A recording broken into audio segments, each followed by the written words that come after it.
وہ کیا چیز ہے جو اللہ کو معلوم نہیں؟ حضرت علی سے پوچھا گیا۔ ایک مشکل سوال۔ کافروں نے ایک مسلمانوں کو شرمندہ کرنے کے لیے خط مدینہ بھیجا۔ یہ خط حضرت علی کی بارگاہ میں پہنچا تو آپ بھی حیران رہ گئے، کیونکہ اس میں عجیب سوالات تھے، جیسا کہ وہ کون سی چیز ہے جو خدا کے علم میں بھی نہیں ہے۔ بسم اللہ الرحمن الرحیم۔ ویسے تو ہر صحابی سے آپ صلی اللہ علیہ وآلہ وسلم کو پیار تھا۔ ہر صحابی آپ صلی اللہ علیہ وآلہ وسلم کا جان نثار ساتھی اور محبوب تھا، لیکن بعض ایسے خوش نصیب بھی ہیں جن سے آپ صلی اللہ علیہ وآلہ وسلم کو خاص تعلق اور محبت تھی۔ ان میں حضرت علی کرم اللہ وجہ الکریم کی ذات گرامی بھی ہے۔ حضرت علی رضی اللہ تعالیٰ عنہ سے آپ صلی اللہ علیہ وآلہ وسلم کو جو تعلق ظاہر تھا، خاطر تھا، وہ بہت زیادہ تھا۔ آپ داماد رسول صلی اللہ علیہ وآلہ وسلم تھے اور بے شمار مواقع پر رسول اکرم صلی اللہ علیہ وآلہ وسلم کی ذات گرامی سے منسوب ایسے کئی فرمودات روایت کیے گئے ہیں جن سے حضرت علی رضی اللہ تعالیٰ عنہ کی فضیلت معلوم ہوتی ہے۔ آپ صلی اللہ علیہ وآلہ وسلم کی ایک مشہور حدیث میں ہے کہ میں علم کا شہر ہوں اور علی اس کا دروازہ ہے۔ گویا قیامت تک اور زبانوں تک یہ اصول واضح کر دیا گیا کہ جس کو خیرات علم درکار ہوگی اسے اس دروازے پر آنا ہوگا۔ جس شخصیت کو رسول اکرم صلی اللہ علیہ وآلہ وسلم نے علم کا دروازہ قرار دے دیا تو پھر اس کی ذہانت کا یہ عالم ہونا تھا کہ اس نے ممبر خطابت پر بیٹھ کے کی صدائیں بلند کرنی تھیں، یعنی پوچھ لو جو مجھ سے پوچھنا چاہتے ہو اور میں اس کا تشفی جواب تمہیں عطا کروں۔ بے شمار واقعات حضرت علی کی ذات گرامی سے منسوب ہیں کہ جب بظاہر پیچیدہ نظر آنے والے کسی مسئلے یا کسی سوال کا حل آپ نے اپنی ذہانت اور کمال علم کی بدولت چند لمحوں میں پیش کر دیا۔ آج ہم حضرت علی رضی اللہ تعالیٰ عنہ کی ذات گرامی سے منسوب ایک واقعہ آپ کے ساتھ شیئر کرنے جا رہے ہیں جن سے آپ کے علم و فضل کے مرتبے کو سمجھنے میں مدد ملے گی۔ ناظرین کرامی، ایک مرتبہ حضرت سیدنا عمر رضی اللہ تعالیٰ عنہ کے عہد خلافت میں ایک لڑکے کو زنائے جرم میں سزا دینے کے لیے لے جایا جا رہا تھا۔ واضح رہے کہ اسلام میں شادی شدہ زانی کے لیے سنگساری اور غیر شادی شدہ کے لیے 80 کوڑے بطور سزا ہے۔ وہ لڑکا اونچی آواز سے پکار رہا تھا کہ میں بے گناہ ہوں، مجھے سزا نہ دی جائے، مجھے سزا نہ دی جائے۔ اسے اسی اثناء میں حضرت علی رضی اللہ تعالیٰ عنہ کا وہاں سے گزر ہوا تو حضرت علی نے اس لڑکے کی پکار سن کر سرکاری اہلکاروں کو رکنے کا حکم فرمایا اور لڑکے سے پوچھا کہ کیا معاملہ ہے۔ لڑکے نے حضرت علی رضی اللہ تعالیٰ عنہ سے عرض کی کہ جناب جس جرم کا الزام مجھ پر لگایا جا رہا ہے میں نے وہ جرم نہیں کیا ہے اور اس جرم کا مجھ پر الزام لگانے والی میری ماں ہے۔ حضرت علی رضی اللہ تعالیٰ عنہ نے جب یہ سن کر سرکاری اہلکاروں کو وہیں روکا اور کہا کہ اس لڑکے کی سزا فی الحال روک دی جائے، میں اس کیس کو دوبارہ سنوں گا، اگر یہ لڑکا گناہ گار ہوا تو تب سزا دینا۔ دوسرے دن حضرت علی نے عورت اور لڑکے کو عدالت میں طلب فرما دیا۔ حضرت علی رضی اللہ تعالیٰ عنہ نے الزام لگانے والی عورت سے دریافت کیا کہ کیا اس لڑکے نے تیرے ساتھ دست درازی کی ہے اور وہ جرم کیا ہے جس پر تو نے اسے سزا کے لیے پیش کیا تھا؟ اس عورت نے اثبات میں سر ہلا دیا اور کہا ہاں۔ اس پر حضرت علی نے اپنا رخ لڑکے کی جانب موڑا اور اس سے پوچھا کہ یہ عورت تیری کیا لگتی ہے؟ اس نے کہا یہ عورت میری ماں ہے، جس پر عورت نے اس لڑکے کو بیٹا ماننے سے انکار کر دیا۔ اس عورت کے انکار پر معاملہ گمبھیر ہو گیا۔ فیصلہ سننے کے لیے لوگوں کا بہت بڑا مجمع اکٹھا ہو چکا تھا۔ حضرت علی رضی اللہ تعالیٰ عنہ نے فرمایا تو اچھا ہے عورت، میں اس لڑکے کا تیرے ساتھ نکاح اتنے حق مہر کے ساتھ یعنی اتنے حق مہر کے بدلے نکاح کرتا ہوں۔ تو عورت چیخ اٹھی کہ کیا کسی بیٹے کا ماں کے ساتھ نکاح ہو سکتا ہے؟ حضرت علی نے جواب میں فرمایا کہ تیرے اس دعوے کا کیا مطلب ہے؟ اس عورت نے جواب دیا ہے اے علی، یہ لڑکا تو واقعہ میرا بیٹا ہی ہے۔ اس پہ سیدنا علی المرتضیٰ رضی اللہ تعالیٰ عنہ نے فرمایا کہ کیا کوئی بیٹا اپنی ماں کے ساتھ دست درازی کر سکتا ہے؟ عورت نے کہا ہرگز نہیں۔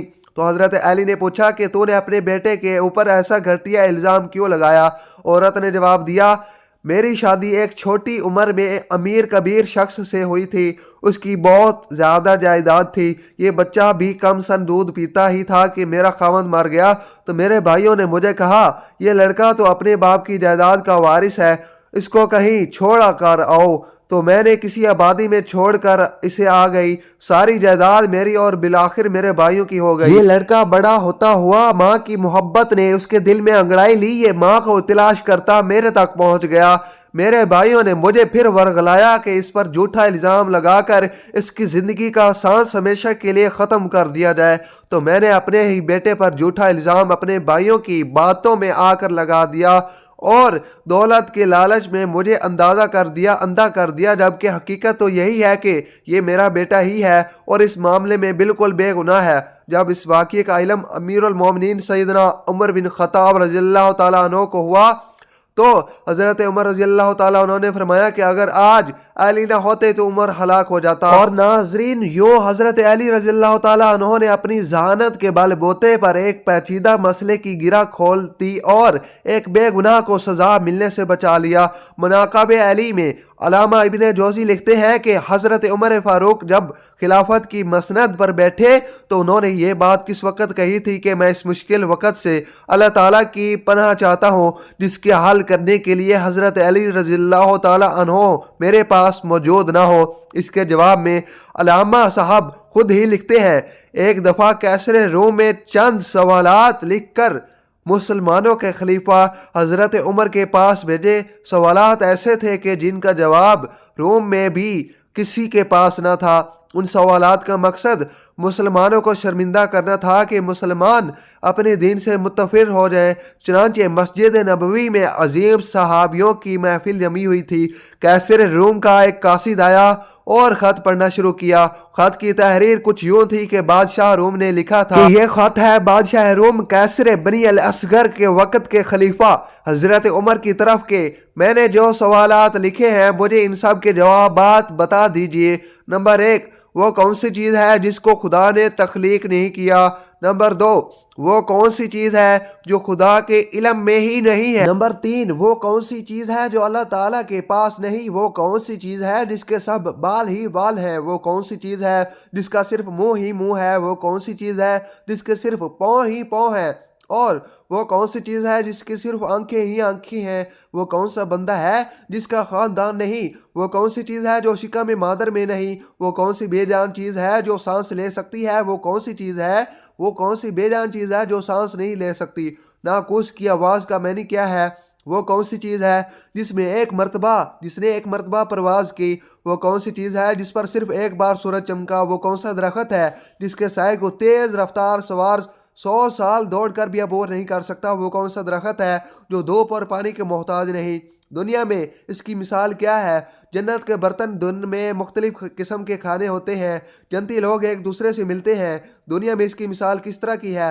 جنت کے سیب سے حوریں برآمد ہوں گی لیکن ان میں ذرا بھی کمی نہیں ہوگی۔ دنیا میں اس کی مثال کیا ہے؟ جنت کی چابیاں کیا ہیں؟ حضرت عمر نے خط پڑھتے ہی فرمایا کہ اس کا جواب تو صرف برادر رسول باب العلم حضرت علی رضی اللہ تعالیٰ عنہ ہی دے سکتے ہیں۔ چنانچہ خط ان کی طرف بڑھا دیا گیا۔ حضرت علی رضی اللہ تعالیٰ عنہ نے لکھا، بسم اللہ الرحمن الرحیم، ماہ بعد تیرا خط وصول ہوا۔ اپنے رب اور اپنے پیارے پیغمبر حضرت محمد مصطفیٰ صلی اللہ علیہ وآلہ وسلم کی برکت سے آپ کو ان سوالات کے جوابات دے رہا ہوں۔ وہ چیز جو مخلوق کے خدا نہیں وہ خود خدا ہے کہ جس کو اللہ نے پیدا ہی نہیں کیا۔ وہ چیز جس کا اللہ تعالیٰ سے کوئی تعلق نہیں، وہ یہ بات ہے کہ اللہ تعالیٰ کا فلاں بیٹا ہے، حالانکہ خدا واحد ہے، خدا نہ کسی کی اولاد ہے نہ خدا کی کوئی اولاد ہے۔ وہ چیز جو اللہ تعالیٰ کے پاس نہیں وہ ظلم ہے۔ اللہ تعالیٰ کا فرمان ہے کہ خدا اپنے بندوں پر کبھی ظلم نہیں کرتا۔ وہ چیز جو صرف بال ہی بال ہے وہ ہوا ہے۔ وہ چیز جس کا صرف منہ ہی منہ ہے وہ آگ ہے۔ وہ چیز جس کا صرف پاؤں ہی پاؤں ہے وہ پانی ہے۔ جس چیز کی صرف آنکھیں ہی آنکھیں ہیں وہ سورج ہے۔ وہ شخص جس کا کوئی خاندان نہیں ہے وہ صرف حضرت آدم علیہ السلام ہے۔ وہ چیز جو شکم مادر میں نہیں رہی 5 یہ ہیں۔ نمبر 1، حضرت آدم علیہ السلام۔ نمبر 2، حضرت حوا علیہ السلام۔ نمبر 3، حضرت اسماعیل علیہ السلام کی قربانی کا دمبا۔ نمبر 4، حضرت موسیٰ علیہ السلام کا عصا۔ اور نمبر 5، حضرت صالح علیہ السلام کی اونٹنی۔ وہ بے جان چیز جو سانس لیتی ہے وہ صبح ہے۔ ناقوس کی آواز کے معنی یہ ہیں، حق ہے، ٹھہرو، خدا عادل ہے، وہ سچا ہے۔ کوئی بھی طور پر وہ پرندہ جس نے جو ایک مرتبہ پرواز کی تھی، دریا نیل کی سرزمین پر سورج ایک بار چمکا ہے۔ جس جگہ پر حضرت موسیٰ علیہ السلام نے اپنا عصا مبارک مار کر راستہ بنایا تھا وہ درخت